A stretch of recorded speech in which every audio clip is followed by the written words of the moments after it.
안녕하세요. 앞으로 독서 지도를 여러분과 함께 공부하게 될 김소옥입니다.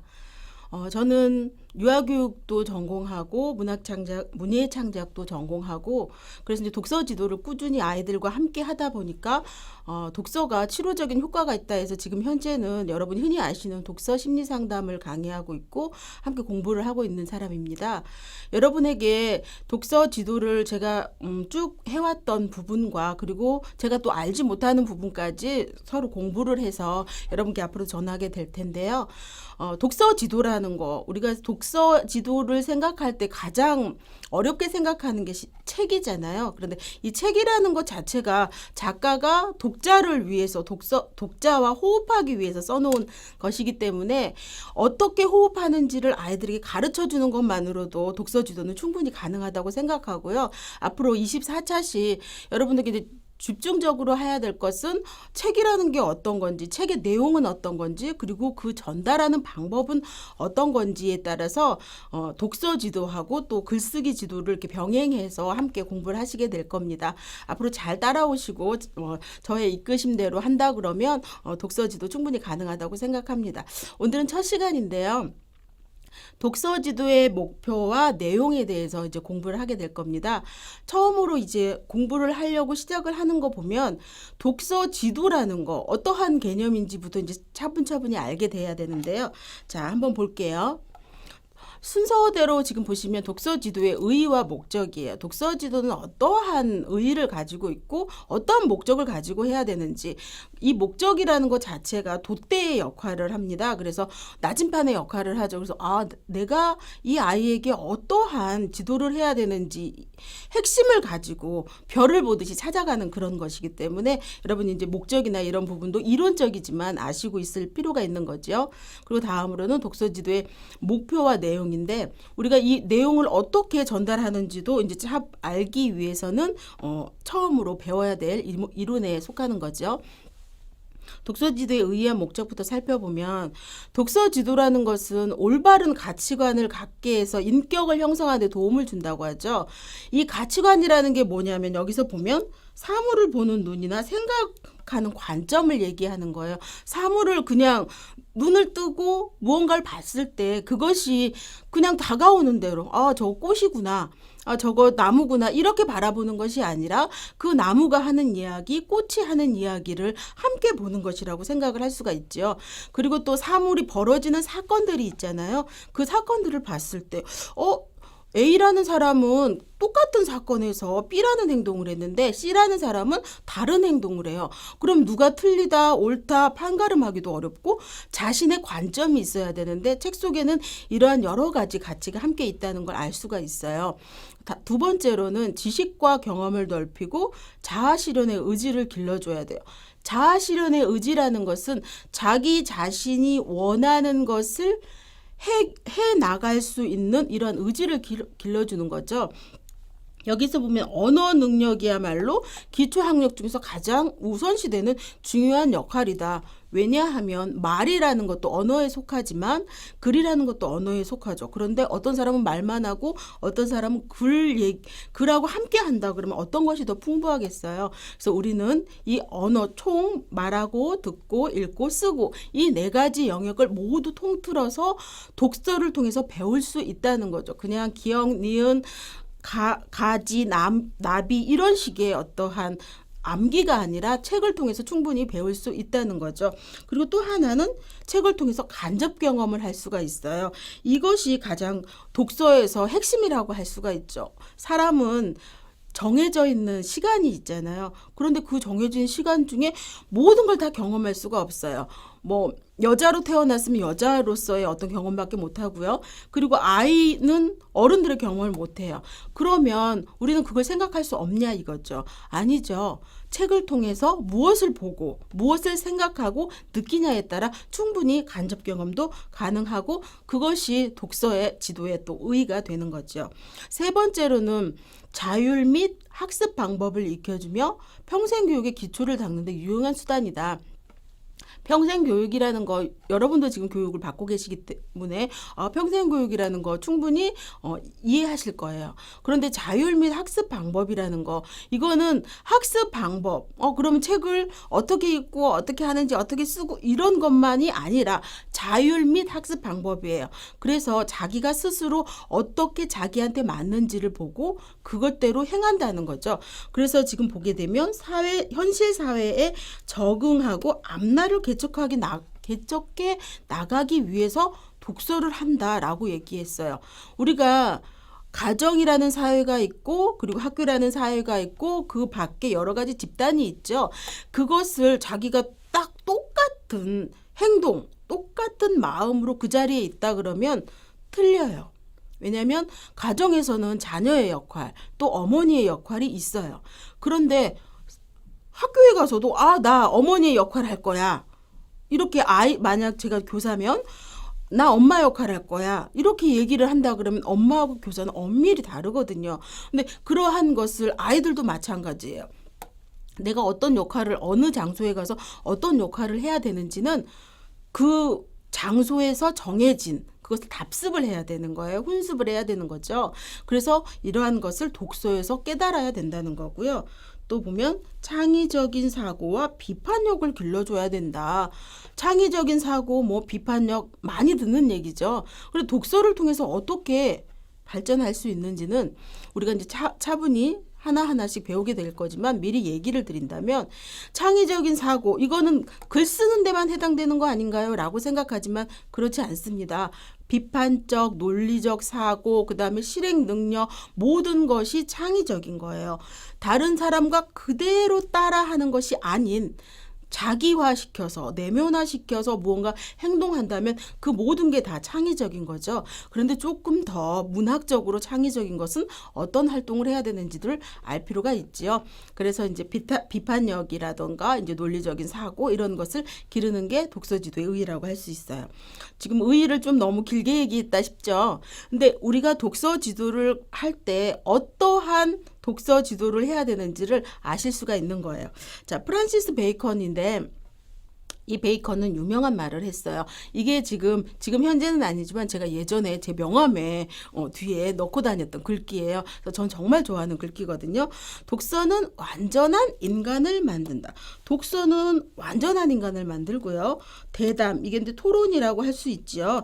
토론은 기질을 가진 인간을 만든다. 재치 있고 창의적이고 기발한 아이디어.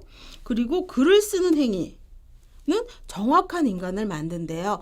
이것이 과연 무엇을 뜻하는지 지금 세 가지를 우리 독서지도가 하는 것에서 다 담고 있어요. 우리는 독서지도도 하죠. 대담이라고 해서 토론지도도 하죠. 그리고 글쓰기 지도도 해요. 그래서 우리 독서지도사가 세 가지 해야 되는 행동들의 목적이 나와 있어요.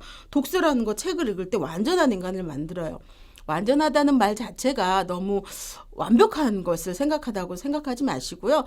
조금 더 자기가 원하는 인간상으로 간다라고 생각하시면 별 문제가 없겠지요. 그리고 토론이라는 거 기지, 창의적이고 순발력 있고 어떤 사람은 위험에 닥쳤을 때 어떻게 해야 될지 모르겠어요. 막 나쁜 사람이 막 쫓아오거나 이랬을 때 어떡하지?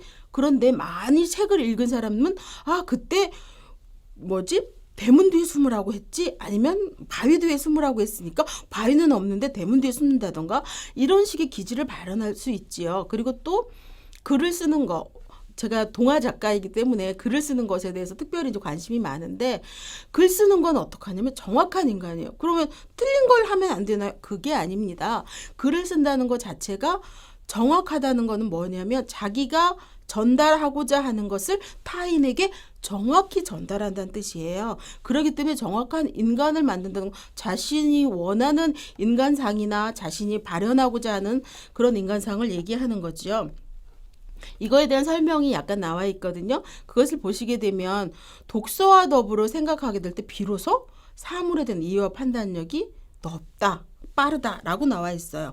그러니까 독서가 빠지면 이해나 판단이 빠르지 않다는 거지요.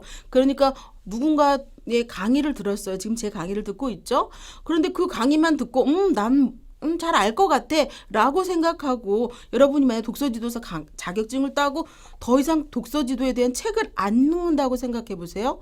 그러면 절대로 이해나 판단력이 빠를 수 없어요. 제가 가르쳐 드리는 건 그냥 기본적인 거에 불과해요. 여러분은 더 많은 공부와 학습을 해서 자기가 어떠한 아이를 만났을 때, 어떠한 책을 접했을 때 어떻게 지도하는지 점점 더 생각을 하셔야 되는 거죠. 그래서 빠르게 그리고 정확하게 전달할 수 있고요. 폭넓은 인간을 만든다. 다채로운 인간이고 자기가 한 가지 고집만 가지고 성격만 가지고 있어요. 그럼 고집불통이라고 얘기를 하죠. 그렇기 때문에 여러 가지 모든 사람을 수용하고 어떤 상황에서도 자유롭게 생각하고 적응할 수 있는 인간을 만든다는 뜻인 거죠. 그리고 두 번째로 보면 독서지도의 목적은 달성하기 위해서 어떤 제반 활동, 그러니까 즉 글의 내용을 읽는 이 입장에 서서 주체적으로 독서하는 능력을 기른다. 여기서 핵심은 뭐냐면 주체적으로 독서하는 능력이에요. 그래서 여기서 보면 누가 읽으라고 시켜서 읽는 게 아니고요. 누가 말한 대로 그저 행하는 게 아니고요. 나 이 책 읽을 거야. 우리가 독서지도하는 가장 큰 목적이죠. 우리 아이가 책을 안 읽어요. 어떻게 하면 좋겠어요, 선생님? 이렇게 얘기를 많이 하세요, 학부모님들이. 그러면 이 애한테 독서 목록을 주고 이거 읽으라고 하세요. 이거 아니죠. 어떠한 몇 권의 책을 가지고 독서지도를 해요. 그러고 나서 그것에서 흥미를 얻는 거. 나 이거 재밌을 것 같아요. 그래서 스스로 도서관에 가서 서점에 가서 책을 사고 읽는 이러한 독자를 만들려는 게 가장 큰 독서지도의 목적이라고 할 수가 있지요. 자, 두 번째로는 독서지도의 목표와 내용인데 목표는 간략히 이제 살펴보면 총 그 목표와 내용을 이 네 가지를 가지고 살펴볼 거예요. 그래서 정보 획득과 이해를 위한 독서, 보통 설명문에 해당하는 거지요. 그리고 문학작품의 이해와 감상, 이거는 보통 이제 소설이나 동화나 이러한 시 이런 것을 얘기하는 거고요. 비판적 분석과 평가를 위한 건 논설문이죠. 그리고 사회적 상호작용을 위한 것은 대체로 편집글이나 이런 서간문들을 해당하는데 이곳에서 너무 집중적으로 피면 이제 여기서 다 할 수가 없어요. 그러니까 여러분이 교재에 나와 있는 거 지금 여러분이 다운받으신 거에서 적극적으로 이제 보시고 전 중요한 것만 몇 가지 살펴보고 넘어갈게요. 여기서 정보 획득과 이해를 위한 독서. 여기에서는 보통 그렇죠. 조금 전에 얘기한 것처럼 뭐 사실적인 아이디어 이런 것을 수집을 하는 책에 해당이 되는 거고요. 그리고 이 사이에 어떤 관계를 파악한다. 사이관계라는 게 뭐죠? 왜냐 어떠한 책을 그대로 읽어요. 그럼 그 책이 앞에 걸 이해 못하면 뒤에 걸 이해를 못하죠. 그러면 앞에 걸 이해해야만 뒤에 걸 이해한다는 건 무슨 뜻이에요? 앞에 것을 해석을 해서 뒤에 것과 연결을 해서 관계를 파악한다는 뜻이죠. 그래서 아이들한테도 앞에 거 이해하지 못하는데 뒤에 거 막 집어넣을 수 없죠. 그러한 것들이 해당하는 거고요. 그리고 우리가 개념을 이해하고 이해한 개념을 일반화한다. 자기가 뭔가를 알았어요. 그런데 그것을 일반화하지 못하고 내 생각만 있어요. 내가 생각이 옳아요. 이것은 아니고요. 독서를 자기 생각이 충분히 가져야 맞아요. 그런데 그거에서 일반화된 생각, 다른 사람도 다 가지는 보편적인 생각도 할 수 있어야 된다는 거지요. 이제 1번, 2번 차례로 보시게 되면 교과서나 비문학 서적, 뭐 참고 서적, 영상 자료 이러한 것들이 여러분이 정보 획득과 이해를 위한 독서에 해당이 되죠. 그런 자료에 해당이 되고요. 정보를 비교하고 종합할 수 있어야 되고 또 하나는 정보의 선정과 조직과 범주화를 다양한 전력으로 해야 돼요. 이 선정이나 조직이나 범주화라는 말은 여러분이 앞으로 공부를 하시면서 구체적으로 보실 겁니다. 이 말은 지금 설명을 안 드릴 거거든요. 여러분이 물론 아시는 분들이 대부분이시겠지만 이거에 대해서 아주 집중적으로 또 살펴보는 시간이 있기 때문에 이 정도로 넘어가고요. 자, 중요한 정보와 중요하지 않은 정보. 이게 가장 독서에서 하기 어렵다고 하는 거예요. 그러니까 우리가 자기주도 학습을 공부를 할 때 보면은 중요하지 않은 건 막 외워요. 똑같은 시간을 공부를 했는데 시험 성적은 안 나와요. 이거는 뭐예요? 중요하지 않은 것만 외운 거예요. 그런데 이 중요하고 중요하지 않다는 게 물론 시험하고도 연관이 있지만 자기 생활과 관련이 있어야 돼요. 한국 사회는 잘 모르면서 외국 사회만 막 파헤친다. 물론 그런 아이들 있죠. 그리고 그것이 나쁘다는 건 아니지만 중요한 것과 중요하지 않은 것이 남들이 말한 객관이 아니라 주관적으로 파악할 수 있어야 된다는 거죠. 그리고 자신의 기존 지식과 경험과 연결 지을 수 있어야 돼요. 배경지식 활성화죠. 배경지식 활성화는 무려 2번이나 걸쳐서 여러분한테 설명을 드릴 정도로 굉장히 중요하기 때문에 그때 알게 될 거고요. 그리고 뭐 어떤 자료의 형식이나 진술, 구조적인 특성을 우리가 이해해야 되는데 정보 전달이기 때문에 구조적으로 서론, 본론, 결론 뭐 이러한 것들에 대해서 구체적으로 알아야 될 필요가 있는 거예요. 자, 두 번째로 문학 작품을 읽고 어떤 내용인지 그리고 실제적으로 자신의 삶과 어떻게 연결 지을 수 있는지 도움이 된다는 거죠. 물론 감상에도 측면, 문화적인 측면도 있지만 우리가 실제적인 생활에서 도움이 되는 부분을 찾을 수 있어야 된다는 거예요. 그래서 여기서 핵심적인 게 뭐냐면 다양한 저자, 주제 그리고 장르의 작품을 읽을 수 있어야 돼요. 그러니까 한 작품에 치중해서 읽는 것이 아니라 여러 가지 동화에서도 다양한 동화가 있죠. 여러분이 이제 아동문학에 대해서도 배우시게 될 건데 그러한 부분들 어떤 특징을 가진 동화지? 이러한 것들도 파악하고 다양한 걸 해야 돼요. 그런가 하면 은유, 상징, 직유, 아이러니, 뭐 절정, 갈등 이러한 것들도 그 독서지도를 하면서 이것이 이 책에서 어떠한 상징적인 의미가 있는지를 알아야 돼요. 왜냐하면 그냥 표면적으로 보이는 거 있잖아요. 제가 얼마 전에 쓴 말인데 어떤 아이가 담배를 너무 많이 이렇게 집중적으로 피우고 있어요. 물론 제가 말하는 아이라는 건 청소년은 아닙니다. 그런 대학생 아이가 그렇게 피우고 있었어요. 그래서 얘 오소리 잡겠다 이렇게 얘기했는데 그 아이가 되게 놀라요. 이 아이들한테 오소리에 대한 이미지를 심어주질 않았던 것 같아요. 오소리가 뭔지도 모르고 오소리를 잡는다는 게 뭔지도 모르고 그래서 오소리를 잡을 때 어떠한 형태를 취한다 이렇게 설명을 한 적이 있어요. 가장 최근의 일인데 그런 것처럼 여기서 정말 그냥 오소리가 정말 오소리가 아니잖아요. 이렇게 연기를 피우고 이런 행위를 이제 대변하는 거죠. 상징하는 거잖아요. 그런 것처럼 어떤 상징이나 은유가 이 작품이 어떤 것을 가지고 있는지 핵심을 파악할 수 있어야 한다는 거죠. 그리고 장르의 특성, 작품의 구성 요소 이러한 부분들은 여러분이 생각을 하실 때 이 장르가 어떠한 특성이 있는지를 알아야 될 필요성이 있는 이유가 뭐예요? 왜냐하면 서간문은 전달을 목적으로 하잖아요. 그런데 일기를 서간문처럼 봐요. 편지처럼 봐요. 그럼 어떻게 돼요? 이거 나한테 전할 말이 아니잖아요. 장르별 특성이 있어요. 그리고 내용의 구성 요소가 있거든요. 그 요소에 맞게 정해지고 쓸 수 있어야 되고 읽을 수 있어야 된다는 거죠. 자, 여기서 또 마지막으로 비판적인 분석과 평가를 위한 독서예요.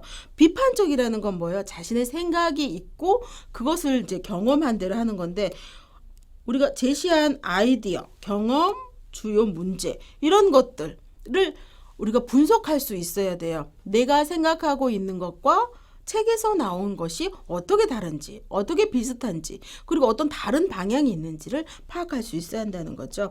그래서 대체로는 교과서나 일반 서적, 공공문서, 논설문 이런 것이 해당되고 이 작품의 이러한 도서의 특징은 정확성, 객관성, 이해성 이러한 범주에 포함이 돼요. 그래서 이러한 부분이 없고 그냥 내 생각만 막 쓰는 것은 비판적인 논설문이라고 할 수가 없지요. 그래서 정확하고 객관적이고 이해도 충분히 갈 수 있게 써야 된다는 거죠. 우리는 글쓰기 지도도 해야 되기 때문에 그래서 또 논리적인 거, 명료한 거, 간결한 거, 독창적인 거 이러한 것들도 왜냐면 논리다, 명확, 이해, 간결 이런 것은 알 수 있겠는데 독창적인 거 왜냐하면 우리가 논설문도 그냥 읽을 때 뻔한 얘기를 쓴다 그러면 재미없거든요.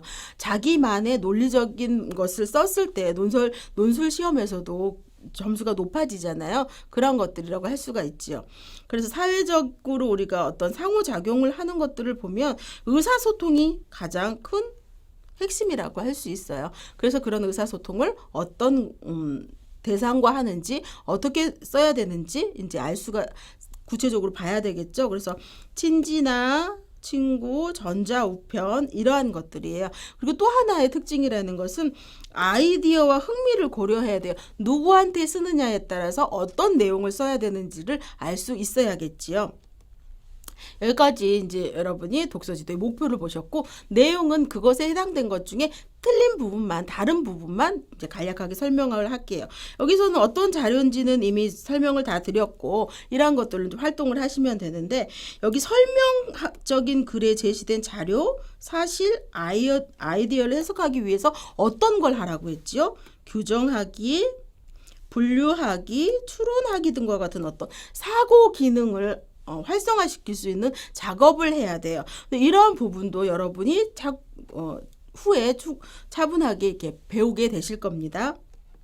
그리고 두 번째로 독서 활동 계속 하시게 되면 여기에서 보면 정보 획득과 이해를 위한 독서에서 우리가 아셔야 되는 것이 색인을 이용한다라는 말이 있어요. 이게 색인이라는 게 또 후에도 또 나오거든요. 그래서 어떠한 단어가 있어요. 그럼 그 단어에 대한 이해를 돕기 위한 풀인말이 있으면 그게 색인이라고 하죠. 그래서 그러한 용어의 어떤 개념을, 그러니까 자기가 스스로 만드는 거예요. 그런 어떤 사전 같은 것이 아니라 그리고 제시하는 글, 그런 것을 이용해서 정보적인 어떤 독서를 활성화할 수 있는 것이 계속 나오게 됩니다. 추후에도 계속 보시게 될 거고요. 여기에서 기존 지식을 활용해야 돼요.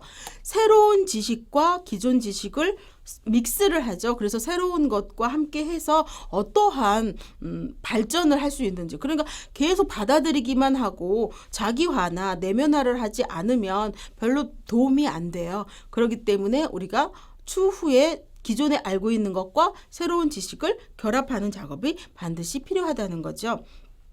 그리고 생략적인 정보, 모순이 되는 정보, 불명확한 정보, 이런 걸 식별을 해야 돼요. 우리가 알고 있는 거, 그리고 지금 말하려고 하는 것 중에 다 알고 있을 거야 라고 생각해 생략하는 것들이 있어요. 그러한 것들을 이면을 파악하지 못한다 그러면 글을 이해할 수가 없죠. 그리고 모순이나 불명확한 정보는 배제를 해야 되고, 이건 틀린 거야 라고 우리가 알 수가 있어야 되는 거죠. 그리고 명시적으로 제시된 정보와 암시된 정보, 그러니까 명시적인 정보와 암시적인 정보를 구별을 할 수 있어야 돼요. 그래서 우리가 명시적인 것도 파악을 하지만 그 이면에 있는 암시적인 걸 파악을 해서 결국은 새로운 것을 도출해내고 추론해낼 수 있다는 거죠. 자, 두 번째로 문학작품에 이해하는 것은, 문학작품은 어떤 건지 여러분 다 아시죠? 이건 모르는 분은 없을 거예요. 그러한 여러 가지 작품을 가지고 어떤 활동을 하느냐, 조금 전에도 말한 거, 장르, 주제, 이러한 것들을 우리가 파악해야 되는데, 여기서 보면 인물, 구성, 배경, 주제, 대화 등을 해석해요. 다른 것들은 그냥 말, 글 이러한 것들을 해석한다면 여기는 인물도 나오고요. 그것이 어떠한 배경을 가지는지, 특정한 배경을 가졌을 때 그런 행동을 하게 되죠. 그래서 배경을 반드시 인식을 해야 되고, 어떠한 주제인지, 그리고 또 어떠한 대화를 해갔는지. 왜냐하면 대화에서, 그러니까 우리가 이렇게 줄글이라고 하죠. 그런 줄글에서 설명을 못했던 거를 말글을 통해서 충분히 할 수가 있거든요. 그것이 어떻게 다른지 말글도 충분히, 대화글도 이해를 하셔야 되는 거죠. 그리고 여기 지금 인물, 사건, 장소 등과 또 비교를 해야 된다. 이것은 실제 자기의 생활하고 비교를 해야 돼요. 조금 전에 얘기했었죠. 문학 작품이라는 것은 자기 실생활에 도움이 되는 거야 된다. 그렇다고 하면 자기 생활과 비교할 수 있어야 된다는 거죠. 자, 세 번째로는 지금 설명드린 것처럼 어떠한 비판적인 거, 논설문 이러한 것들에 해당이 된다고 하면 어떤 활동을 해야 되느냐. 타당성과 정확성을 평가하기 위해서 어떤 활동을 해야 된다라고 하는 거죠. 이게 타당한지 정확한지 그 말 그냥 믿으면 끝나는 거잖아요. 그런데 그걸 그냥 믿으면 안 되는 것들도 많아요. 그래서 이게 어떻게 타당하는지 그리고 정확한지를 비교하기 위해서 우리는 그것을 찾아볼 필요가 있겠죠. 그리고 잘못된 결론을 도출해낸 논리적 오류를 식별해야 돼요. 이 부분 생각보다 되게 어렵습니다. 그래서 아이들한테는 이게 옳은지 그른지를 파악하기 위한 시간이 굉장히 많이 필요해요. 자, 그리고 설득을 위해서 글쓴이가 쓴 표현 기법을 식별해야 돼요. 이게 지금 정서적으로 호소한다, 윤리적으로 선다고 나와 있는데 내가 설득하기 위해서 감정적으로만 얘기해요. 그럼 비논리적이겠죠. 논리성만 가미해요. 그럼 말은 맞는데 정서적으로 와닿지가 않아요. 이걸 잘 믹스를 해야 되는 거죠. 그리고 우리가 보게 되면 여러 가지 수준의 의미를 식별해야 된다. 여러 가지 수준의 의미라는 게 뭐예요? 다양한 여러 가지 의미가 있는데 그것이 깊이 들어갔는지 낮게 들어갔는지, 그리고 모든 게 다 의미가 있잖아요. 말이라는 거, 글이라는 거. 그런데 거기서 중요한 의미가 있는 걸 따로 식별을 해야 된다는 거지요. 자, 여기는 제시된 아이디어, 정보, 의견, 주요 문제 이러한 부분 평가해야 되고 그것이 자신에게 어떤 영향을 미치는지 영향에 대한 인식을 하실 필요가 있다는 거죠. 자, 마지막으로 어떠한 거죠? 편지나 엽서, 메모 이러한 것들이 전부 다 이제 사회적 상호작용을 위한 독서에 해당이 되는데 이것은 어떻게 돼요? 글쓴이 나이, 성, 사회적 지위, 문화적인 전통을 고려해야 돼요.